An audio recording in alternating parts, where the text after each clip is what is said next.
সে পিপাসার্ত কুকুরের মতো পানি পান করার জন্য উদ্গ্রীব হয়ে পানি পান করত, সাথে সাথে এই পানি তার পেটে গিয়ে তার নাড়িভুড়িকে জ্বালিয়ে দিত। যতক্ষণ পর্যন্ত না তার প্রস্রাব হতো ততক্ষণ পর্যন্ত এই পানি পেটের মধ্যে কাবা শরীফের গিলাফের আগুনের মতো জ্বলতে থাকত। তার সাম্রাজ্যের বড় বড় হাকিমরা পর্যন্ত পেরেশান হয়ে গিয়েছিল যে তাদের মহারাজের কি এমন রোগ হলো যে এই রোগটা সারাক্ষণ শুধু পেটের মধ্যে জ্বলতে থাকে।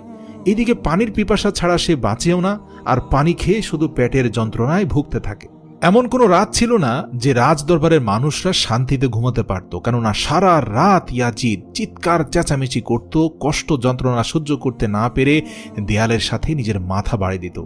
মানুষ তার এমন অবস্থা দেখে বলতে লাগলো, এই আজাব হুসাইন ইবনে আলীকে পিপাসিত রাখার জন্য এসেছে। দেখ সেই সময়ের বাদশা, আজ তোর কি পরিণতি, এক বিন্দু পানির জন্য ছটপট করিস।